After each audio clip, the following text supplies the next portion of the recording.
Kun sagalee bilisummaa Oromooti.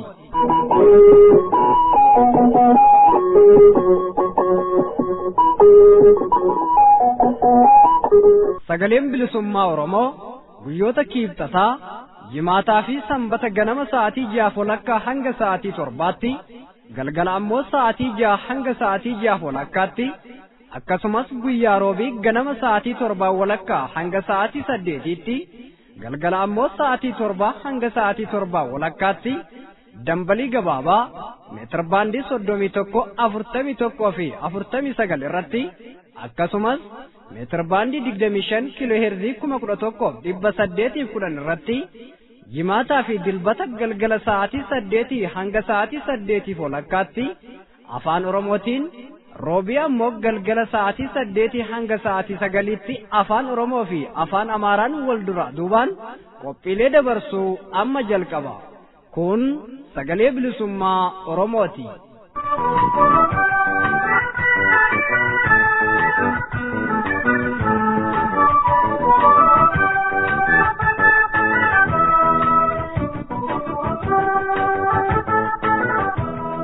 Harka fuuni ashamaa akkam jirtu dhaggeeffattoota keenya kabajamoof jaallatamoo sagalee bilisummaa Oromoo sagantaa afaan Oromoo irraa qophiilee har'aaf qabannee dhiyaanneen isin beeksisa. Qophiilee kana beeksisuudhaan haga xumuraatti isinii waliin kan turu an Ibsaa Gaaddisaatiin jalqaba irratti oduutu isiniif dhiyaatama. Duula maqaa liyyuu poolisiitiin mootummaan wayyaanee uummata Oromoo irratti raawwataa jiru kan ilaallatu qophii qindeeffannee oduu taansinee isin biraan geenya. Sagantaa keenya darbe keessatti gaafiif deebii qindeessaa muuziqaa artist Birhaan Zarihuunii fi weellisaa Sa'aad Awwal waliin goone kutaa jalqabaa isinii dhiyeessuun keenya ni yaadatama. Kutaa lammaffaa fi isa xumuraa ammoo qophii keenya har'aa keessatti qabannee dhiyaanneerra.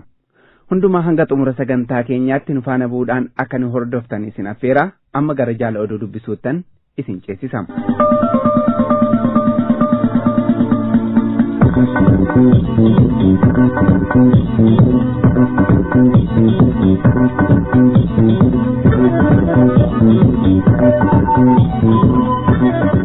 Ashama akkam jirtu dhaggeeffatoota keenya kabajamoo. Sagalee bilisummaa Oromoo sagantaa afaan Oromoo irraa oduu har'aa qabannee dhiyaanneerra. Oduu har'aa kan isin dhageessisu Anayyaantuu Bulchaati. Warraaqsa fincila xumura gabrummaa Oromiyaa keessaa finiinaa jiru wal qabatee barattoonni dhaabbilee barnootaa olaanoo fi manneen barnootaa sadarkaa gadii barumsa dhaabuun falmaa finiinsaa jiraachuun ibsame. Dabalata oduu kanaaf Jaalwaaqoon oole. Gabaasni sagalee bilisummaa Oromoo dhaqqabe akka hubachiisutti dhiha Oromiyaan naannawa Horroo Guduruutti barattoonni barumsa dhaabuun wayyaanee irratti mormii qaban mul'isuun itti fufaniiru. Akka kanaanis mana barumsa sadarkaa lammaffaa Fincaa'aa fi mana barumsa sadarkaa tokkoffaa fi lammaffaa Shaambuu dabalatee manneen barnootaa hedduun cufamuu maddeen ifa godhaniiru. Haaluma wal fakkaatuun barattoonni yuunivarsiitiilee Wallaggaa, Amboo, Adaamaa, Dirree Dhawaa, Bulee Horaa fi yuunivarsiitii Finfinnee mooraa kiiloo 6 keessa sabboontonni barattoonni bifa adda addaan mormii sirna abbaa irree wayyaaneef qaban itti fufuu gabaasni arganne ni addeessa. Barattoonni hedduun barumsa dhaabaa kan jiran hoggaa ta'u dhaabbilee barnootaa keessattis waraqaaleen warraaqsa caaluuf waamicha dhiyeessan facaafamuun baramee jira. Gama biraan yuunivarsiitii Jimmaa keessatti ololli bitamtoonni wayyaanee maqaa haaromsa gadi fagoo jedhuun barsiisotaa fi barattootaaf qopheessite mormii cimaan fashalee jira.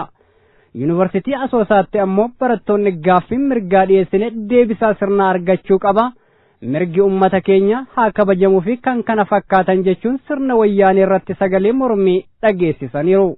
Barattoonni kunneen wayita mormii kaasanitti humni waraanaa wayyaanee dhukaasa irratti banuun kan himame yoo ta'u, mooraa keessatti afaan qawweetiin walitti qabanii itti roorrisuunis himamaara. Keessumaa haalli barattoota Oromoo mooricha keessa jiranii akkaan yaaddessaadha kan jedhan maddeen barattoonni galgala sa'aatii 9 booda ol seenuun akkasumattillee sa'aatii 11 booda gadi bahuun dhoowwamuurraa rakkataa jiraachuu ibsan. Manni fincaanii kutaa ciisichaa barattootaa irraa fagaatee ijaaramuun kan ka'e warreen fincaaniifis ala bahan humnoota murna faashistiin naannawa yuunivarsiitichaa maandheffataniin qabamanii qorannoon dhiphifamuu fi reebichaan dararamuu akka mudatan barattoonni moorichaa ni dubbatu. mootummaan wayyaanee humna addaa leenjifameetu naannawaa Finfinnee seene kan jedhuun duula sakattaa bal'aa geggeessaa jiraachuun barame. Tarkaanfiin adabbii hidhattootaa fi ergamtoota isaa irratti fudhatamuun kan isa yaaddesse mootummaan wayyaanee humna addaa waraana bilisummaa Oromootu leenjifamee Finfinnee fi naannawaa ishee seenee tarkaanfii fudhataa jira kan jedhuun dhiphachuun uummata sakattaan goolaa jira.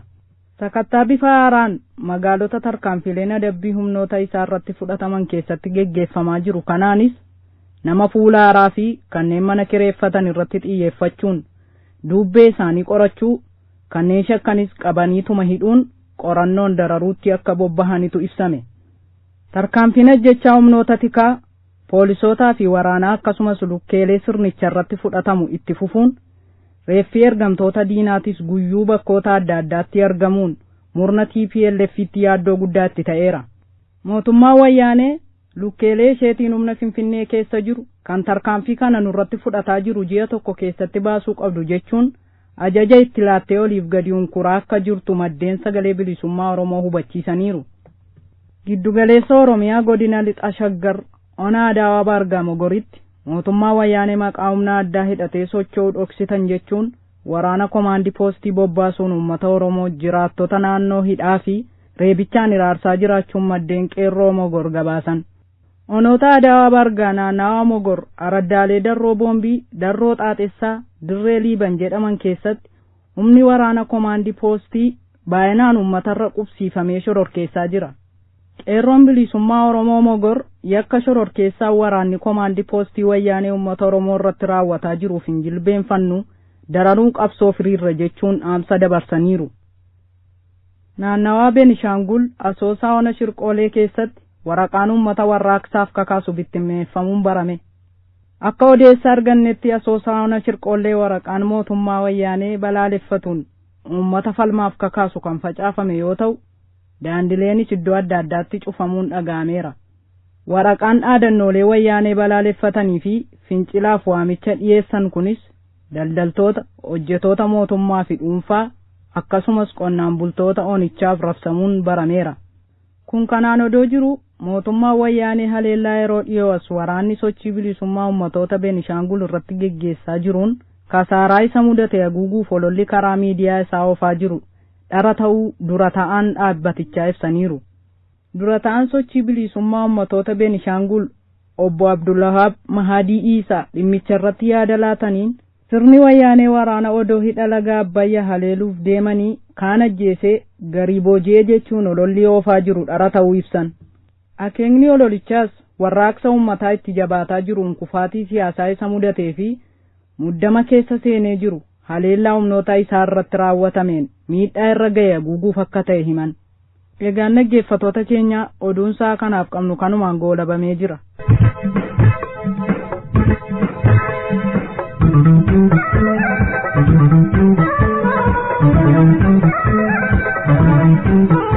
Dhaggeeffattoota keenya kan caqasaa jirtan kun sagalee bilisummaa Oromoo meetir baandii 25 kiiloo heerzii 11,810 irratti isiniif tamsa'aa jirudha. Qophiin keenya oduu isin dhageessisuudhaan jalqabe ammallee akkuma itti fufetti jira. Duula maqaa liyyuu poolisiitiin mootummaa wayyaanee uummata Oromoo irratti raawwataa jiru kan ilaallatu qophii qindeeffanne akka itti aanutti isin biraan geenya nu faana bu'aan affeerraa keenya.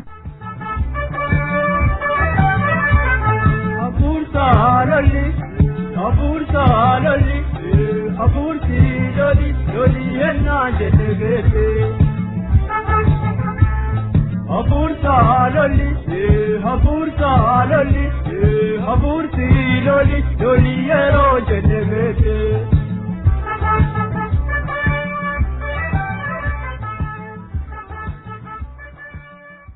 Mirga ofittisu uumamni nuu kennetti haa fayyadamnu. Oromoon yoo mammaaku tortoraan roobaa hin badadu jedha.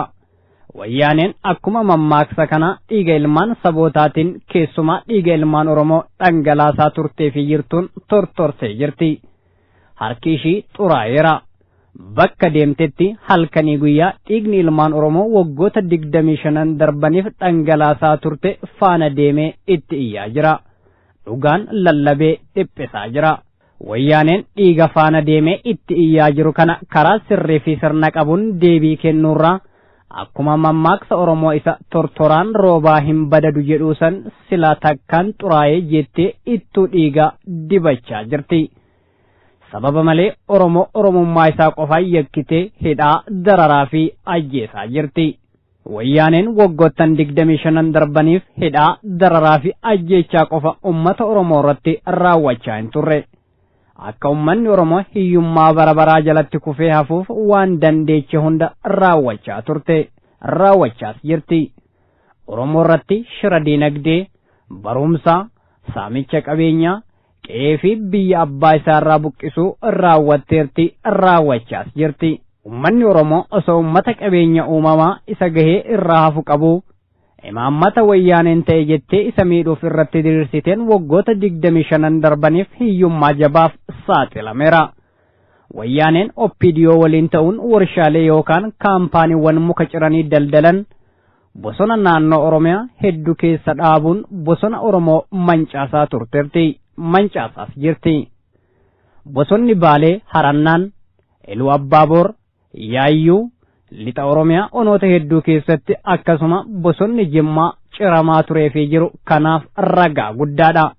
Mancahiinsa kana hordofees yeroo ammaa kana bosonni Oromiyaa dhibbantaa guddaan ciramee Oromiyaan gogiinsaaf saaxilamtee ummanni Oromoo godinoota akka Harargee Bahaa fi Harargee Lixaa, Baalee, Booranaa, Gujii fi Shawaa Bahaa keessatti beelaan dararamaa jira. Loon dhumaa namni qe'ee isaa dhiisee baqachuun kadhaaf saaxilameera. Wayyaaneen waggoottan 25 darban bosona Oromiyaa cirtee gurgurachuun lafa Oromoo qullatti hambisuu qofattis hin dhaabbanne. Lafa gabbataa qonnaaf oolu giddu galeessa Oromiyaa naannawa Finfinnee, Finfinneerraa gama lixaa, Bahaa, Kibba Bahaa, Kaaba Finfinnee akkasumas Baalee, Arsii, Gujii, Harargee, Iluu Abbaaboraa, Horroo Guduruu, Wallaggaa Bahaa fi lixaa Jimma keessatti ummata Oromoo naannichaa buqqisuun halagatti gurguraa turte jirti, gurguraas jirti.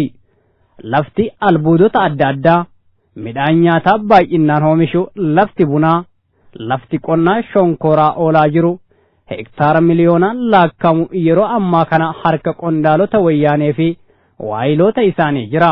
Oromoon beela'aa, qe'ee fi qabeenya isaarraa buqqifamaa, xureessummaawaa warshaalee halagaa kanarraa bahuun lubbuu isaa fi beelladoota isaa dhabaa jira. Dhiibbaan wayyaaneen Oromoo irraan gahaa jirtu bal'aadha. Wayyaaneen bahaa dhihaan, kaabaa kibbaan saboota ollaa uummata Oromoo jiran keessaa garaaf bultootaa fi boruu hin beeknee leenjiftee hidhachiiftee Oromiyaa weerarsiisaa jirti. Weerartoonni qondaalota wayyaaneetiin hoogganaman kunneenis yeroo ammaa kana humna isaanii jabeeffachuun uummata Oromoo harka duwwaa jiru meeshaalee gurguddoon haleelaa jiru. Uummata Oromoo barootaaf ollaa isaa waliin nagaan jiraachaa turee fi jiru goolaa jiru. Hidhattoonni garaaf bultoonni garaa isaaniif jecha wayyaaneef ergamaa jiran kunneen yakki isaan yeroo ammaa kana uummata Oromoo irratti raawwachaa jiran sadarkaa akka yaaddessaarra gaheera. Falaatattamaas nama ani Oromoodha jedhu mararraayis barbaada. Weerarri gaaffii daangaatiin wal qabatee bahaanis haa ta'u gama lixa Oromiyaatiin geggeeffamaa jiru kun dhuguma gaaffii haqaa, gaaffii uummattoonni naannichaa kaasaa jiraniidhaayi jennee yoo ilaalle akka haqa of keessaa hin qabne, akka diraamaa wayyaaneedhaan qindaa'ee deemaa jiru ta'e hubanna. Wayyaaneen fincila xumura gabrummaa yeroo ammaa kana hudhee ishee qabe kallattii isaa jijjiiruuf tooftaa kana uummatte garuu itti milkooftu. Uummanni Oromoo keessumaa dhaabni bilisummaa isaaf qabsaa'u addi bilisummaa Oromoo dhaabolee saboota akka Oromoo gabrummaa habashootaa jalatti kufaniif qabsaa'an kanneen akka sochii bilisummaa uummattoota Beenshaangul, adda bilisummaa biyyoolessaa Ogaaden, adda bilisummaa biyyoolessaa Sidaamaa, adda bilisummaa uummata Gambeellaa waliin tumsa qabsoo ijaarate qabsoo bilisummaarra jira. Kun ammoo wayyaanee fi ergamtoota isaa kanneen akka OPDOf mataa dhukkubbii ta'eera, dhiphiseera. Dhiphuu kanarraayis ka'uun kunoo tarii yoo tooftaan Oromoo ollaa isaan waliin walitti buusuun fincila xumura gabrummaa irraa akka inni fuula garagalfatu taasise jedhanii akka danda'an garagalchaa jiru. Oromoo fi saboota ollaa isaa warra barootaaf waliin jiraatee fi jiraachaa jiru maqaa daangaatiin walitti naquuf tattaafataa jiru. Dhiignis dhangalahaa jira. ummanni Oromoo saboota ollaa isaa jiran akkuma isa warra barootaaf gabrummaa jala turanii fi jiran waliin rakkoo tokkollee akka hin qabne ifaadha. Walitti bu'iinsi amma wayyaaneen maqaa daangaatiin bahaa fi kibba bahaa akkasumas yeroo ammaa kan ammoo lixa Oromiyaa onoota hedduu keessatti uumtee jirtus diraamuma ishiiti. Diraamaa yaada Oromoo hiruun bara bittaa fi saamichaa dheereffachuuf qophaa'e. Haa ta'uuti yakka yaadde kan itti milkooftu osoo hin taane dhumaatii isaa kanuma ishii murna gabroonfattu tana haxaa'ee balleessu akka ta'u shakkiin hin jiru. Oromoon shira wayyaanee kanaaf gurra kenne qabsoo waliigalaa geggeeffamaa jiru fincila xumura gabrummaa irra jirurraa seesaa hin jiru hin seesus. Inni guddaa fi beekamuu qabu warreen har'a murna weerartuu fi yakkamtuu tana jala kaachuun gochaa yakka uummata Oromoo ummata barootaaf ollaa isaa waliin eenyu caalaayyuu nagaan jiraachaa turee fi jiru dhiigsaa jiran osoo yeroon of qusatanii dansaadha. Gochi yakka ergaa diinaa bakkaan ga'uuf raawwachaa jiran weerarri maqaa daangaatiin taasisan kan milkaa'u miti. Naanna'ee wayyaaneen kufaatiin hin oolu. Ammas qarqara geechee jirti. Boru ummattootuma ollaa waliin jiran kanatu walitti hafa. Guyyaa kana ammoo seenaanis seeraanis gaafatamuun waan hin oolle. Kanarraa ka'uun boru jedhanii yaaduun akkaan barbaachisaadha. Lakki jennaan ummanni Oromoo ciisee hin du'u. Akkuma ummata biyya kamiitu mirga ofittisuu waan qabuuf ofittisuun dirqama ta'a. Iddoo hedduttis ofittisaa jira. Keessumaa gootummaan ummanni Oromoo bahaa fi kibba bahaa hidhattoota Sumaalee liyyuu haylii jedhaman rukutee ofirraa deebisuu irratti mul'ise fakkeenya guddaadha. Ummanni Oromoo lixa Oromiyaa jiru kan yeroo ammaa kana hidhattoota wayyaaneen leenjiftee hidhachiifteen weeraramee jiru akkuma ummanni Oromoo bahaa fi kibba bahaa ofittisaa jiru mirga ofittisuu isaatti fayyadamee weerartoota kana ofirraa deebisuun kan heeyyama barbaadu miti. Ofittisuun mirga uumamaati. Ummanni Oromoo lafa weerarri yookaan duulli kun itti banameen ala jirus saba isaa dhumaa jiruuf birmachuun dirqama lammummaati jenna.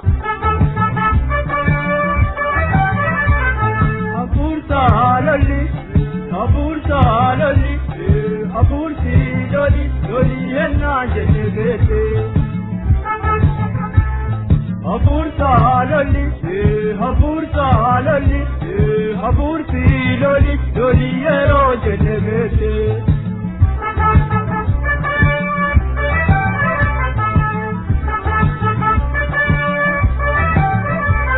Satoti ko karajala, loli surpa guyanarra, masobu toge saballa, loli henna jenebete.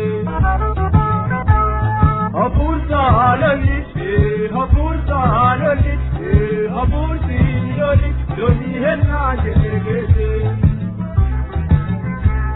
Haburta loli, haburti loli yero jenebete.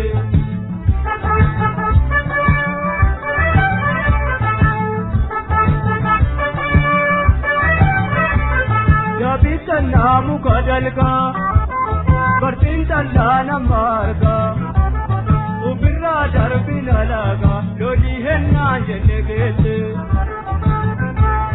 Haburta loli, haburti loli henna jenegete. Haburta loli, haburti loli yero jenegete.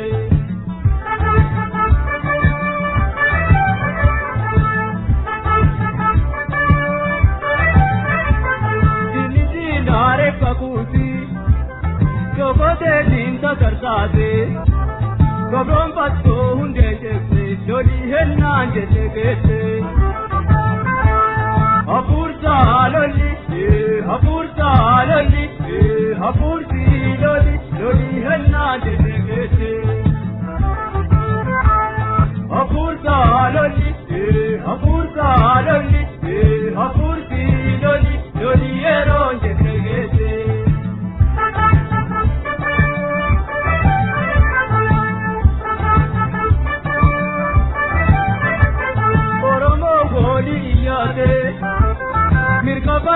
kaedate loli kurpa yerongete loli henna jenegete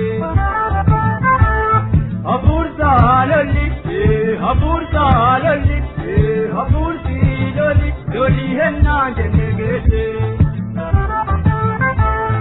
apurta loli apurti loli loli yeron jenegete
Dhaggeeffattoota keenya kabajamoof jaallatamoo sagalee bilisummaa Oromoo sagantaa afaan Oromoorraa qophiin keenya ammallee akkuma itti fufetti jira. Sagantaa keenya darbe keessatti gaafiif deebii qindeessaa muuziqaa artist Birhaan Zarihuunii fi weellisaa Sa'ad Awwal waliin goone kutaa tokkoffaasaa isiniif dhiyeessuun keenya ni yaadatama. Kutaa lammaffaa fi isa xumuraa immoo akka ittaanutti isiniif dhiyeessina nu hordofaa. Sa'ad mee gara gaafii ittaanutti dabriin duraati artist Sa'ad Awwal yookaan Sa'ad Daddaraaroo jedhamtee beekamta. Daddaraaroo Oromiyaa qophaa'e irratti injifattee akka turte ni beekama. Yeroo Daddaraaroo san injifattee badhaafamtee ta'a ka jedhullee dhageenye. Mee waan sanarraa waan gabaabduu waan nu himtu qabdaa? Dhugaadha qophii Daddaraaroo Oromiyaa san irratti tokkoffaan bahee dhugaadha TV irratti akkuma quba qabdan nu badhaasanii turanii badhaasa lafa kaarrii meetira 500 fi maallaqa gara 150 si badhaafneedhani. Ayyee. Badhaasa sanis hanga ammaa hin garree nu faana hiriirtee hawwisoo keenya keessa hojjechuu qabdaadha gaafiin isaanii yeroo sanitti kan ka'ee ture. Eenyu isaan akkana jedhu? Ani faana dhaabuma OPDO kana. Ayyee. Ani immoo faana hiriiree akka uummata bal'aa kana dhiisnee faana hiriiree hin kijibnu dhugaa jiru sabatti himnee yoo najjeestanis najjeesaa waan jedhurraa kan ka'een akkasiin maallaqas lafas na badhaasan san naan laanne. Akkasittiin san badhaasa san hin arganne jechuu akkasittiin maqumaaf jedhu saniin bifa sanaan hafte jechuu. Mee gara biraan gara keetittan deebi'a. Ati muuziqaa kan aadaas kan adda addaa qindeessuudhaan hedduu raayyaa istuudiyoo walitti yookaan raayyaa istuudiyoo jalatti muuziqaalee hedduu qindeessiteetta.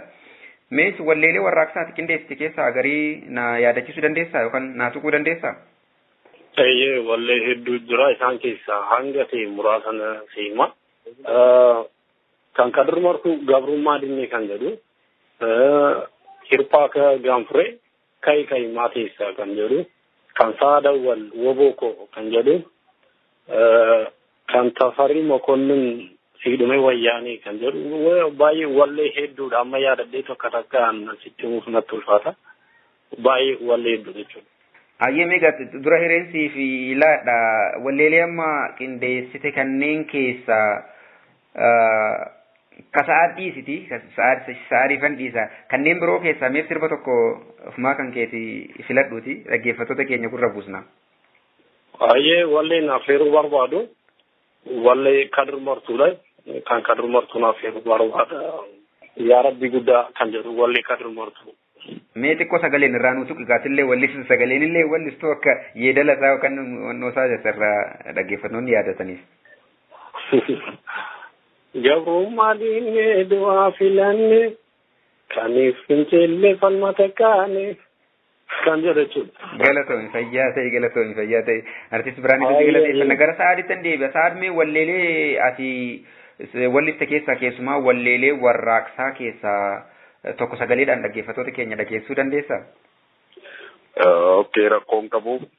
Waboo kooyaa waboo gaachana saba Oromoon lammiin kee baratuma qaba. Yaa waboo gaachana saba Oromoon lammiin kee baratuma qaba. Waboo kooyaa waboo gaachana saba Oromoon lammiin kee baratuma qaba.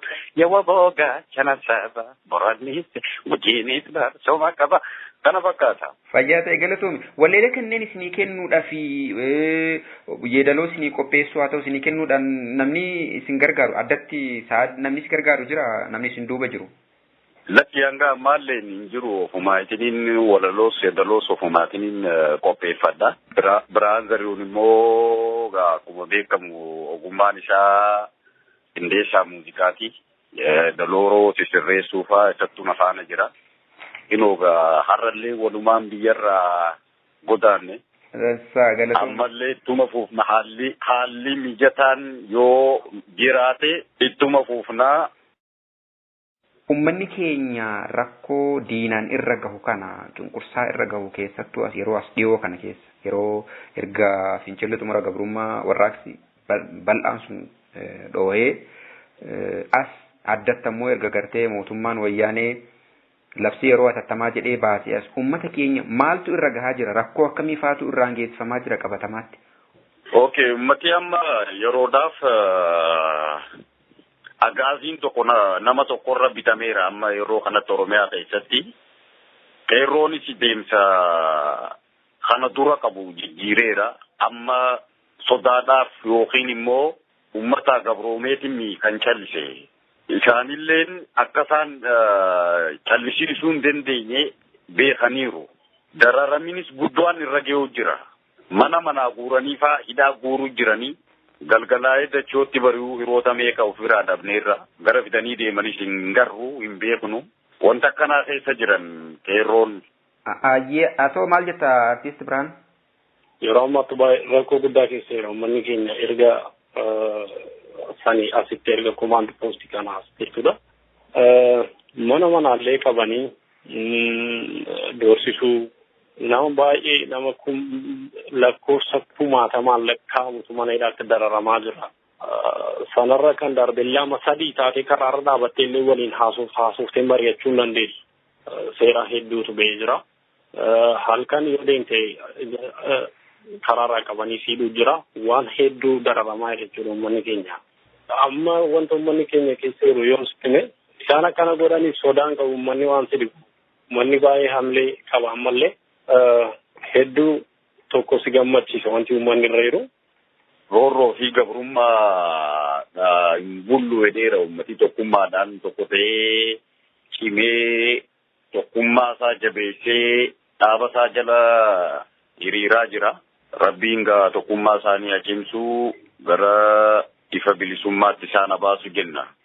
Ayyee gara ogummaa keessanittan deebi ammoo amma ogummaa yookaan hojii hojjetaa jirtan kanaaf danqaan inni jiru ijoon inni guddaan maalidha keessumaa immoo ilmaan Oromoo aadaa seenaa eenyummaa Oromoo dhugaa fi hawwii saba isaanii bifa aartiitiin ibsuudhaaf mul'isuudhaaf guddisuudhaaf tattaafatan akkasumas warreen kan akka artist Birhaan Zarihuun ogummaa qabaniin kan akka meeshaalee taphachuu muuziqaa qindeessuutiin hojii kan hojjetan haa ta'u kan akka immoo kan kee Sa'aad sagaleedhaan wallisuudhaan haa ta'u bifa adda addaatiin qindeessuu ta'uu danda'a istuudiyoo qabaniin warreen bifa kanaan hojjetan kanneenii fi danqaan guddaan wayita ammaa kana Oromiyaa keessa jiru.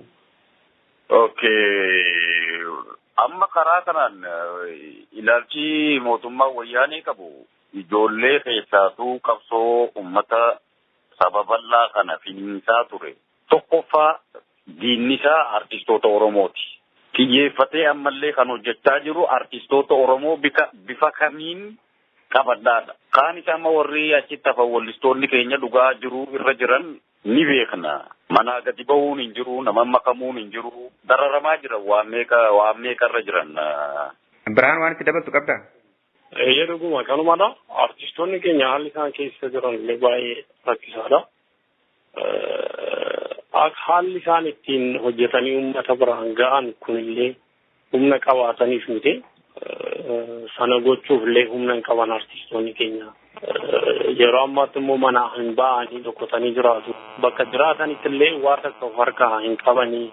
Yoo waa hojii jiruu isaaniif jette yeroo manaa ba'an immoo dararama hedduutu irra ga'a. Qabamanii hidhamuutu jira. Haala kana rakkisaa keessa jiru jechuudha.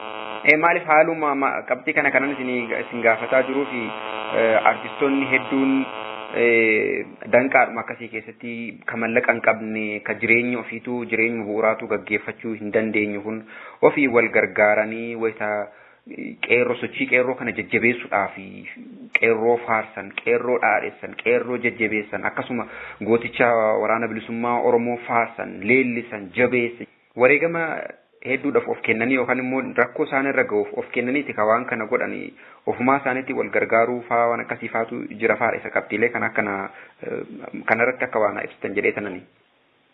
Dhugaadha. Inni guddaan haqa dhugaa jiru dhaabi keenyalleen woboodha har'as borus nu haa jiraatu nutillee isa jala guddannee isattu nu guddifate dhugaa kana immoo dhoksuurra du'a wayya. Ilaa durayyuu dhugaadhaa dhalanne dhugaadhuma qabannee duuna. Kana wanni guddaan ummatinis dhimma kanarratti kana boodas callisee gabroomee jiranatti hin fakkaatu dhugaa rabbii dubbachuu fi artistoota keenyarraa jalqabee hanga qeerroo dhaabinis sirriitti irratti hojjeteera rabbii haa galatu. Itti fuufa qabsoon ammallee dhaabi keenya qeerroo keenya faana dhaabbatu ergaa jedhu dabarsuu barbaanna. Hayyee Birhaan. Akkanuma dhugaadha. Wareegamni isaan kaffalaa jiran artistoonni keenya dhugaa yoo ta'e waan wareegama guddaadha. Humna hin qabne kanaan dalagaaf jechuun maallaqa qabaatanii yoonatu socho'uu hin danda'in. Wal cina inni waa xinnoo qabu wal deeggaree harka wal qabee wal jabeessanii sooftii isaan itti hiran waan baay'ee nama boonsudha. Wareegama guddaa kaffalaa jiran jechuudha artistoonni biyya keessaa. Tole gara gaaffii deebii keenya xumuraatti dhufna. Walumaa galatti egaa cunqursaa uummata Oromoo irra mootummaa wayyaaneetiin gahaa jiru kana addatti ammoo walumaa galatti cunqursaa mootummaan wayyaanee uummatoota empaayeraa sana keessa jiran cunqurfamoo irraan gahaa jiru rakkoo amma naa ibsitan kanneen fi furmaanni jiru maalidha jettusi akka artistootaatti fallisin akeektan maalidha? Dhugaadha furmaanni jiru hidhatanii qabsaa'uudha. Qabsaa'anii bilisa bahuudha. Qoreedhaan baafatanii mootummicha hin jiru mootummichi diigameera. Maqaa qofattu jira. Ammallee dhabamsiisuudha. Inni humna qabu humna isaatiin qawwee bitachuudha. Qawweedhaan qofa amma kun kan falli dhufusi kan bilisummaan jirus kana booda qawweedha. Dhaabi keenya adda bilisummaa Oromoo gabbu'ee qeerroota keenya akka nu hidhachiisu barbaanna. Nutillee yoo barbaachisaa ta'e guyyaa har'aatii jalqabee dhaaban makamuu barbaanna leenca koo. Hayyee artist Birhaan Zarihuun maal dabalta? Hayyee ani yaaduma faarjaridha. Gara fuulduraatti maal goona seeduu fi tokkummaan keenya jabaatee itti fufuu qaba. Sanarra kan darbe immoo tokkummaadhaan taanee qeerroon biyya keessaas hundi hidhatanii waliin almachuudha loluudhuma qabna hidhannoo qawweetu kan fala nu baasu. Tole galatooma hedduun isin galateeffadha. Maa irratti uummata Oromoo biyya keessa jiru kan qabsoo bilisummaa Oromoo fincila xumura gabrummaa sochii warraaqsa biyyoolessaa gaggeessaa jiruuf dhaamsi qabda yoo jiraate addatti ammoo qeerroo bilisummaa Oromootiif haa ta'u waahillan keessan kan hojii aartii irratti waliin bobbaatanii jirtan haa ta'u kanneen bifa adda addaatiin jiraniif dhaamsi dabarfatta yoo jiraate hawaasa Oromoo biyyoota ambaa gara garaa keessa jiraniifis qabsaa'ota Oromootiif walumaa gala dhaamsi dabarfatta yoo jiraate carraan isiniif kenna artisti Saadinan eegala. Galatoomi carraa kana naa kennuu fi dhaamsiin dabarfachuu fedhu ammas tokko taaneerraa tokkummaa keenya cimsinee qabsoo keenya kana daran hidhannee diina keenya qoffifnee biyya keenya walaba baafnee saba keenya bilisoomsuu qabnaadha. Dhaamsi koo kana fakkaataa galatoomi leenca koo. Ayyee Birhaan. Ayyee dhaamsiin qabu baay'inni tokkummaan keenya akka haala amma keessa jiru jabaatee itti fufee waliin qabsoofnee bilisa ba'uu qabna kan jedhudha. Naa galatoom. Fayyataa galatooma hedduun isin galateeffadhaa yaadanaaf laattaniif. Artist Birhaan Zarihun qindeessaa muuziqaa akkasumas artist Sa'aada Awwal yookaan Sa'aada Daraaroo wallisaa yaada sagalee bilisummaa Oromootiif laattaniif maqaa dhaggeeffatoota keenyaatiin ammallee irra deebi'ee hedduun isin galateeffadhaa. Galanni keessanis bilisummaa Oromoo fi walabummaa Oromiyaa haa ta'uun isiniin jedha. Maa irratti egaa artistiin kana gaa dhaammatu wallee dhumaani dura Birhaan hedduu si galateeffannaa walumaan taatime muuziqaa waliin kan Birhaan qindeessite kan Saadi immoo wallitti tokkomee itti gannoo dhiisa. Ayyee kanani qindeesse wallisaa harkeessa yaa'uu gaachana sabaa kan jedhu kan amma kanaaf yeroo barbaan. Tokko ka biraatti nu dabalaa. Gubeelolee kan jedhu nu affeerta gaa. Itti gubi gaa maarree. Yaa saba koo imaadhi. Mali malisa imani gubelole nanai gubelole ai gubelole nanai gubelole kana fakkaata sirba kana nu affeerta. Fayyataa isiniif affeeraa malleera deebi'ee galatoomaa fayyataa hedduun isin galateeffadha wara bula. Ayyee galatoomi injifannoon kan uummata bal'aati ni bilisoomna itti fuufa qabsoon ulfaadhaa galatoomaa dhaggeeffattoota keenya. Kubelole nanai kubelole ai kubelole nanai kubelole kubelole ko kalmara ai kubelole apache manoti ai kubelole kurti thawarana ai kubelole ko thabasati ai kubelole ko koti asabo ai kubelole imani ka koso ai kubelole kalam thaba kubelole hada papa ko kubelole chuparaba kubelole ni apawano kubelole dinantanumba kubelole hakiwa kokodu kubelole ibano tikano kubelole dinakokombite kubelole kanjikhanongalo kubelole nanai kubelole ai kubelole nanai kubelole Shawaraga imalmana karayuka imalmana walagika imalmana harageka imalmana abdiraga imalmana baliraga imalmana jimaraga imalmana iluraga imalmana boranika imalmana ujiraga imalmana waluraga imalmana rayaraga imalmana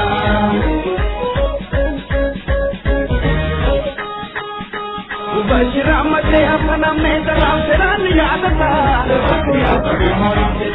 Muhammad aya tumma rashid ko tera niyadata utane idri khadola haja tera niyadata بشير منك يا علي وحسنا نيادتا أبدي صوتاري ما فامرت أبدي سنا نيادتا الزيبر مقافو محمد مكي فاسنا نيادتا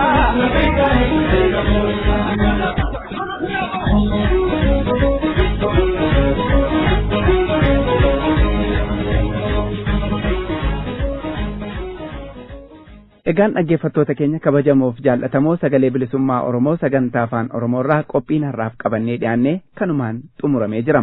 Haga xumura sagantaa keenyaatti nu faana bu'uudhaan waan nu hordoftaniif galanni keessan bilisummaa haa ta'u. Sagantaa wal fakkaatu birootiin haga walitti deebinutti nagaatti. Injifannoo uummata Oromoof.